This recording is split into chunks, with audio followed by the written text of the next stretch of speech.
Hey, what's going on, everybody? Welcome back to the channel. In today's episode, we're going to be talking about the new thriller that came out on Netflix this October called Don't Move.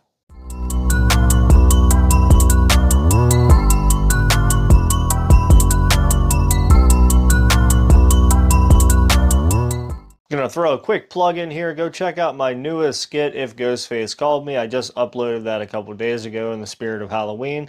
I did all the recording and all the acting in it myself. I hope you guys enjoy it. I'll link it in the description below. With that being said, let's jump into this review. Don't Move is a gripping thriller that follows Iris. She is a woman deeply grieving the loss of her son. Stricken with grief, she visits the tragic site of her son's death and contemplates committing suicide and taking her own life. And just as she's about to end it all, a stranger named Richard intervenes. Now these two characters are going to be your pretty much only cast in this movie up until toward the end, but they are played by Kelsey Asbill and Finn Wittrock. Now with that, I don't know too much about Kelsey Asbill aside from the fact that she played in Yellowstone, and I know that Finn Wittrock has played in Ratched and American Horror Story, so he is no stranger to the horror community. Now as Richard intervenes, he shares his own story of loss and offers comfort, seemingly drawing Iris back from the ledge. And as soon as you see Finn Wittrock's character in this, you can absolutely tell that he's going to be up to no good. I even told, my wife as we were watching this movie, I was like, he's the bad dude. As soon as he came on screen, I was like, he's going to be the bad guy in this movie. And man, I couldn't have been more right, as his intentions are far from benevolent. Here's where we kind of get into the whole plot of this entire thriller. As the two walk back to their cars from the hillside above, once they get back to their cars, Richard drugs Iris with a paralytic agent, leaving her trapped and helpless in her body as it gradually shuts down over an hour. As the effects of the poison take hold of Iris, she must find a way to survive against all odds. And for me, I think Kelsey pulls this off pretty damn well. She does a really good job at making you believe that this agent has fully shut down her body. Now the effects of the paralytic agent, they kind of work in a step-by-step manner, and they go as follows. After the first minute, her fine motor skills begin to deteriorate. After 10 minutes, it starts to have a tingling sensation in her legs.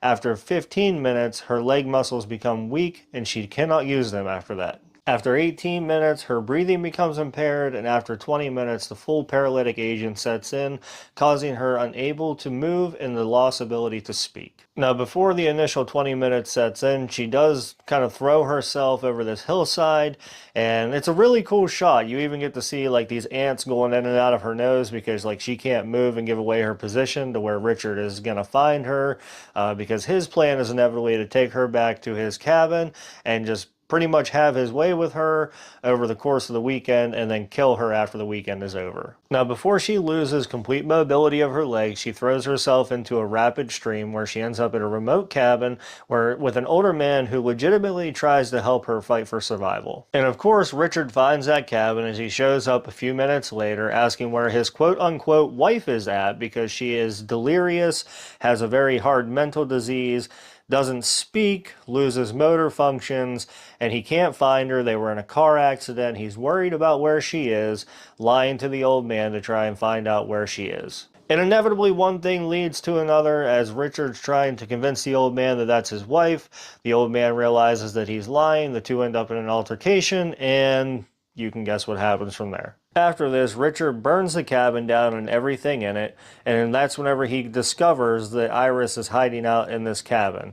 So she initially starts flicking the blinds like, hey, I'm in here, please come and get me, because she doesn't want to be burned alive. And inevitably he does, and he takes her away as a captor again, holding her hostage down to a gas station where she tries to show some of the customer base that she's in trouble, but again, she can't move, can't speak. And inevitably, one of the customers calls the cops as they're driving away, and we'll kind of talk about that here in a minute. Before we talk about that, though, I want to talk about the old man in the cabin, because he's a fucking badass. That man whooped the living shit out of this 40-year-old dude, and this dude's probably closer to his 70s and 80s. That man lays an ass whooping on this dude. The character of the old man is played by Murray Treadwell, and his name is Bill. And he might be my favorite character of this movie, if I'm being completely honest. He plays a super convincing old man who's kind of retired, out in the cabins, away from everybody in society, doesn't want to be bothered. But you can tell that he's been through some shit. And man, does he show it whenever he lays that ass whooping down on Richard. Now, after burning down the cabin and running away from the gas station, the two end up stopping off at the car wreck, initially where Richard had crashed the car at the beginning of the movie. From here, we finally get a police officer involved who might be, I don't know how to put it, the biggest dipshit cop I've ever seen in my life. For a police officer to fall for this bullshit story that Richard gives him is just, it's one of those things that eats away at you because, like, as a trained officer of the law, you should know that this man is completely lying to you about every spew of bullshit that comes out of his mouth, and he falls for every single bit of it. Probably my most hated part of this movie, just saying. But I bet you can't guess what happens to the police officer. Come on, give me a hint. Give you a real good hint. After the altercation with the police officer, Richard brings a needle and some more zip ties back from the broken car, as where he is going to administer a second paralytic agent to her to shut her body down for an hour again,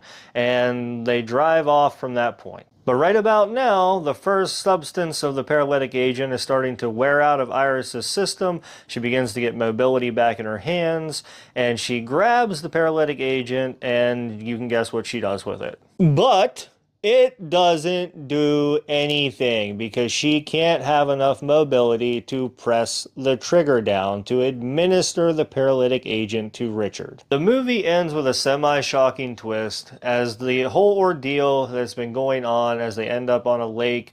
In the middle of this lake, she overpowers Richard. She takes the knife and his gun. She shoots him, leaving him pretty much mortally wounded. As he lays dying on the beach, she mutters the words, "Thank you," and this seemingly contradictory statement is a complex reflection of her whole journey during this movie. Richard's cruelty in a twisted way catalyzed a transformation within Iris, causing her to rethink the fact that she is still alive, giving her the momentum and inspiration to conquer the fear of her son's passing. Leaving me to believe that the whole plot of this movie were that Richard's actions were horrific, but inadvertently forced Iris to confront her grief and fight for her life. To which I took the thank you at the end of the movie as a recognition of this unexpected catalyst, a dark irony that highlights the complex nature of the human resilience and the power of survival. All in all, this movie is not terrible. It's getting a lot of praise right now. I wouldn't put it up there with some of my favorite movies this year.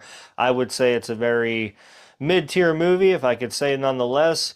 Probably a 3-star out of 5 for me. I don't think I'll be going back to rewatch it over and over again. It's a good time killer if you want to watch it once and be done with it.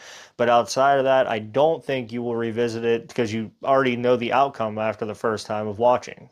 And to be honest with you, the movie doesn't leave a lot for surprise, especially after your first initial watch. Even during your first initial watch, you're kind of expecting everything to happen. That happens. But regardless, I think you should check it out. It is on Netflix right now. It came out October 25th. It's a pretty solid watch. All in all, I could recommend it. Some of my positives for this movie was the acting in general.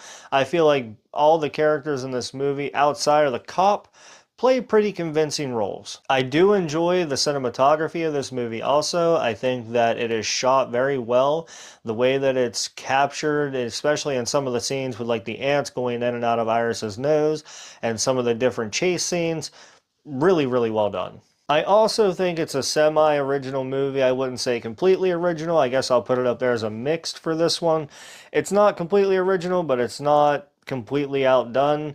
It hits the story plot points the way that it should and makes you feel like you're rooting for Iris to overcome whatever this is that's happening to her. My biggest negative with this movie is it is extremely fucking predictable. You will predict everything that happens in this movie from the time that Finn Wittrock's character comes into play all the way to the very end of this movie. And then with that being said, I didn't care for the ending. I think that the ending was pretty shitty. I feel like it could have been done better in ways that captured more of her, kind of getting more of a revenge on him for everything he'd done to her and her life at that point, rather than it being just a gunshot wound and a thank you for helping me realize what I have in life moment. But with that being said, that'll do it for this one for me, folks. I appreciate everything you guys do. Check out my TikTok. I'll link it in the description below. I do some different stuff on there that I don't put up on this channel. I would very much appreciate it. Remember to like, share, and subscribe. Remember to check under your beds and stay safe out there.